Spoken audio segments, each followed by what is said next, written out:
Okay.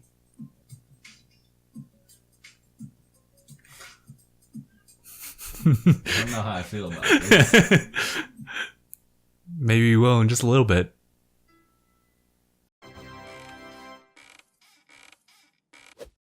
Blah, blah, blah, blah. We just watched the little first look of Nintendo Labo. What do you think? Dude, that is the coolest shit I've ever seen in my entire life. I need more of it. They got you. You got them. They got you in their grips. Dude, that was so cool. It's crazy, right? So the idea is that they got software for this, all the stuff that's going on here, like the piano, like the fishing thing, the robot fighting, but they use like the cardboard to make shift and make it more immersive for like kids and people like who are kids at heart. So what it's not just that. That's how you actually have to play the game. Because That's true. Let's see which one shows it. It shows you how to build the thing, and at least for I think Square. I do like the camera one though. It shows you what it's doing to be able to play the thing. Right. So that's the crazy thing. So Yeah. we got the right Joy-Con, which actually has the camera like implemented like right down here. Yeah. So that's how they use it to like sense like what keys you're pressing on the piano and stuff like that. So that is very crazy, and I'm kind of happy that they've announced like a purpose for this thing. Outside of I think that's the coolest one, which is the robot backpack. Black cardboard sliders on there with a white strip in the center, and it gives you the L, the It gives you left trigger, right bumper, left bumper, and all that for Xbox. R1, L1, L2, LZ, L, and R. It gives that. Oh, and there's RZ right there. I didn't see the fourth one because of the angle that they have the camera at. But yeah, it has all four of the bumper keys, their own little designated area, the white line to show just how much pressure is being applied to this, I guess, button, or since it's not a button, it is the trigger. That's it. That way the arm will move that much in the game instead of it being either 0 or 1. There's in-betweens for it. Yeah, okay. So it's like it's much more like lifelike, more immersive than just like a simple like 1, 2 click. It's more, it has more of a Joy-Con or a joystick sense than a button sense. Yeah. And I think that's really cool on how they have it, because the IR sensor is looking for these white reflectors to tell it, okay, how much pressure is being applied right now. This right here is the steering wheel. Oh, okay. What I'm getting from this one is these 4 boxes right here are stasis. Those stay where they are. That way the wheel knows if it's being turned. As these right here move, it'll shift gears either up or down, I would figure. And then this right here is its own thing. I'm not sure what the switch on it looks like, so I don't know what it's trying to read. Controller goes right there. I'm really interested, not just the piano one, but also the camera one that we saw a little bit. Yeah, that one. Yeah. No, that is the camera part of it. So it's essentially Does like it use its gyroscope to sense that it's being turned? Yeah, I think so. Like a lot of the technology is like implemented here, and also like a pump gun. Yeah, that pump shotgun that they got. That's funny. That one, the camera's facing towards you. Yeah. I guess to know if you're reloading or not. What is this?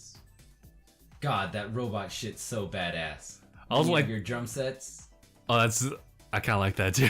You have your drum set, your what's it called? Your flight stick. I want to know more. I want to look at the what's it called? The flight stick and see how that works. How does that work? How do you control the little guy? This is a good question. Camera's pointing upward. You're putting in the commands from your tablet, but how does that translate into the controller? Touch and vibrate? So it does... Oh, touching equals vibrate. Okay. That's what it's doing. That's how it's moving him. He touches that and... It causes... Yeah. Here's the trigger. This is the output. Trigger is touch, output is vibrate. I like the little car one too. The one that just kind of sits on like fork, like with those teeth. They have a lot of creations, and if you saw at the very end, they have like 2 packs that are currently available. Yeah. everything except for the robot one, and then that one's a standalone. I'm trying to remember the pricing though. It's just a little over just a regular Switch game. Okay, so that's how the kick drum and the pedal work. They just hit buttons on the left Joy-Con. Because I was like, that's not connected to the camera. How does it know that it's being given an input? It's just pressing buttons. Yeah, it's just pressing buttons. Oh, it's so crazy now that you really mention it. Just like all the technology like implemented like for each little function for the Joy-Cons and the Switch itself. Oh, I just noticed something about the robot. The fact that it looks just the same. Those are your inputs. Yeah. I'm pretty sure as you're playing, however you move, those will go up and down as well. That's so badass, dude. There's just so much to like really digest in all this and like analyze. Okay. Alright, so I see the button prompts on these. That's left. This is something. It's a lot of rubber bands. Yeah, those are rubber bands. Long story short, the thing runs off of rubber bands and string. But the actual like things that are involved are the camera, the buttons, and of course the tablet. Yeah, for the most part, it's just the camera. Yeah. The camera does the work, and then that's it, unless it needs a second peripheral. Honestly, when you were telling me about it, like, oh, we have to check out Nintendo Labo, I was like, God, is that like another Direct thing? So I was just like, I don't care about the Direct. And then you showed me this, and like, I need all of it. Now the question is like, how durable are these things? Fairly durable, I would guess. Cardboard's not exactly a brittle material. After working with it, it's not brittle. And this looks like it's really good. Really good. That's 1/4 inch thick. Yeah. It's not the most rugged, but it's definitely, what's it called? Durable. Because that's just like, that would be my main concern. It's just like, how long will this thing last in the hands of a child? Assuming the kid isn't like throwing it around and all that. They're gonna be throwing it around. Here's the piano. Cool. Jimmy, no. Well, figure what they're holding is still carrying this in it. Oh yeah. Jimmy, don't do it. So whoever, with someone that's given the trust to not break their own Switch tablet, they should last a good long time. Long enough for the rubber bands themselves to crap out. Yeah, you're right. Some of them don't even have like rubber bands implemented, so but most probably will. I think almost all of them do, because the piano has to have it. Otherwise the keys won't bounce back up. God, this is definitely something that we'd have to try out ourselves and just see how it works. Dude. And the thing is that the thing is not going to be connected to any kind of HDMI, game capture, or anything. This is like literally something, if you want to like showcase like what it plays, you gotta get a separate camera for it. You have to film someone's experience playing it, which I think is a pretty good move. Considering a lot of games people are wanting to stream about it. It's just gonna be, it's like it's gonna be docked at all times. But this one's like, okay, this emphasizes what the Switch is all about. Not to mention this is catered to kids and kids at heart. So it feels like a lot more personal experience. With some of them, if you could find a way to better protect the Joy-Cons as they're being used, they would make excellent teaching tools. Because that's kinesthetic learning right there. The house one shows a lot of like stuff going on. Also, yeah. So it looks like with your that looks like your gas pedal, it looks like it, as you push down, it's going to be putting more pressure on your triggers and stuff like that.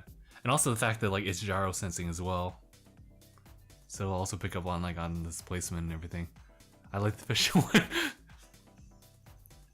Oh yeah, we racing. So yeah, the house one would definitely be a lot of like cause and effect learning for a kid. This especially, this would be good for programming. Well, simple programming. They do. Look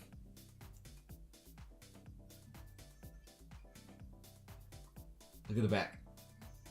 Yeah. Oh my god. All right. I don't want to talk for another hour on this, because I will. Because I'm just so in love with this whole thing, dude. Okay. All right, so we'll end it here. This is a really cool showcase. I think that they're onto something as far as like what the Switch can really do. Like it, I mean, it has games. They're this doing is so much more with this in terms of promoting what it can do and what it should be doing than they did with the Wii U. Yes. I think that's what's happening.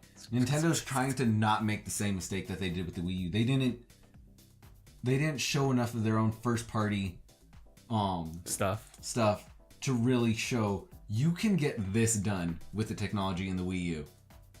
Yeah. Like there's a few games on the Wii U where it's like, man, they really wanted to see what this thing could do. Like, and it worked. like, would you say like Nintendo Land? Really? Kind of Nintendo Land. Star Fox Zero did a bit of it. Oh yeah, actually, yeah, you're right. Nintendo Land did a lot, but it wasn't shoved down people's throat like the Nintendo Labo.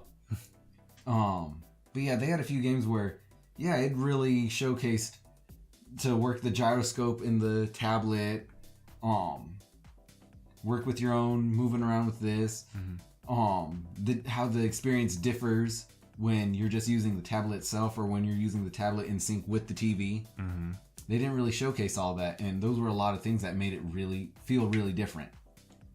And what they're doing here is showing you stuff that makes it so much more different. They already started with their best foot forward in their original promotional videos with that. Yeah. Their simple little, that alone sends a spark in someone's head like, oh, this is different. I love the demonstration where it's like, see this Joy-Con. It has like HD rumble. See this? I'm shaking ice. I can feel 1, 2, 3, 4 pieces of ice in this thing.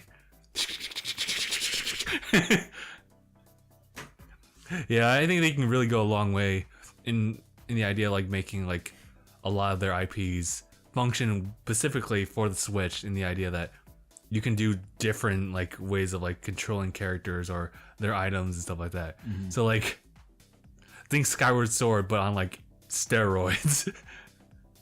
Where not only can you do this and this, but you can also turn it like this. Yeah. But can you do this? One thing that I think would be really great for it, and what they could have done with this, but but at the same time probably shouldn't do, is a VR helmet. Ah, because they're already showcasing that these have enough gyroscopic sensitivity to work in that camera. All you need to do is just make a very sturdy like headgear for the Switch to just be placed on. Wait, does the Switch itself have a gyroscope? In which case, maybe not. I don't think so, because like it works when you dock these two together, but it's like it's stationed with them. So there's the gyro in that, but like I don't think you can move the tablet by itself and think like, oh, it can totally read it. So I think that'd be the main concern, is that like you might have to buy an additional like headpiece with its own like monitor. Well, I don't think that has it, but at the same time, you got 2 joysticks. That's true. And so that could be the look and move. But you could at least still feel like you're immersed in the game.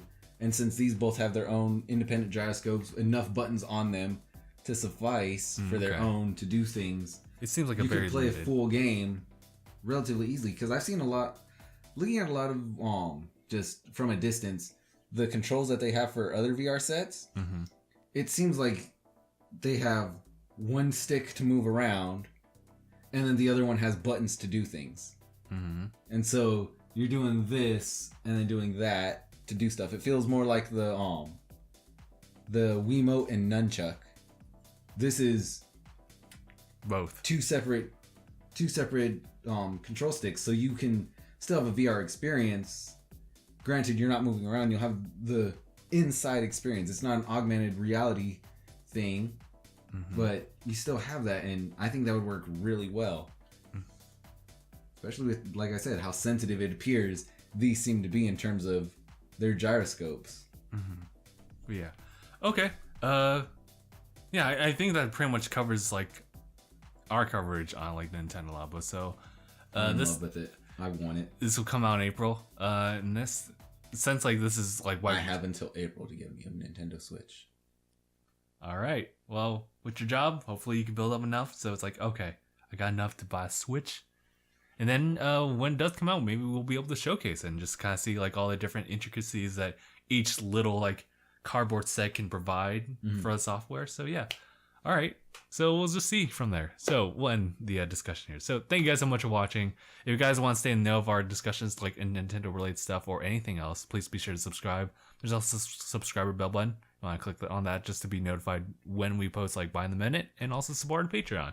So thank you guys so much for watching, and we'll see you guys in the next one. # bye everyone. Can you sense that? I can smell you. I can smell you. Oh my goodness, dude. I am